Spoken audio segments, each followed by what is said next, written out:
ready? Video responses, as always. Hannah, I like how you said that you're just going to answer the question of the random card by picking the memory that you think is the best. I think that we should also do that with the custody battle over our things, and call it a custody battle, because it sounds better. I look forward to getting my movies. Turns out I do have a Twitter, I just never use it. Because this is my picture and handle. I tried to figure out how to change my handle so it didn't have so many numbers in it, and I couldn't figure out, so I kind of gave up, but I guess I could try again. So apparently Mackenzie can say up. I feel like you should do some sort of random segment about all the words that Mackenzie can say, but make it funny. Like, I don't need someone to just tell me, like, 6 words that babies can say. I just have to call my dad for that, because that's what talking on the phone to him is like. It's like talking to a baby. That's how much he says on the phone. Read some of my goddamn book suggestions. You know how I feel about it when people explicitly ask for my advice and then they don't take it. That tone was very serious. I'm not really mad. But I do have more suggestions for you. I strongly recommend We Were Liars by E. Lockhart, courtesy of Rebecca, who made me read it and I really liked it. And also The Unbearable Lightness of Being. Don't know who wrote that book because I haven't actually read it yet, but it comes from a very reliable source. I have a third recommendation, but that will come later. David, Wind Winds? Your bracket was completely predictable. I've been cheering for the underdog, the number 5 obviously, only to be blown away by what was obviously the first seed. This is like Channing Tatum all over again.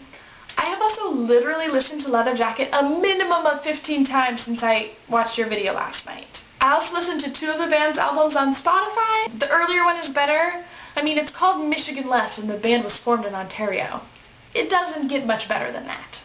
Okay, so I just got back from a speech and a reading by Lev Grossman, who is the author of The Magicians, 3rd book recommendation, and it was amazing. So here's the thing, I've never actually read that book either, but when I got the email about the event, I recognized his name, and I was like, oh, I think it'd be really fun to go to a reading by an author. And it was! His book is about an adult magician who goes, like, not an adult, but, you know, like a magician who goes to college-age school instead of some of the books in the past have been about very young people, and he wanted his to be about a little bit of an older person. And some of his biggest influences were C.S. Lewis, who wrote The Chronicles of Narnia, George R. R. Martin, who wrote The Game of Thrones, Philip Pullman, who wrote The Golden Compass, or his Dark Materials trilogy, and J.R.R. Tolkien, who obviously, you know, don't need to say that, and J.K. Rowling, who obviously you don't need to say that either. And this guy is hilarious.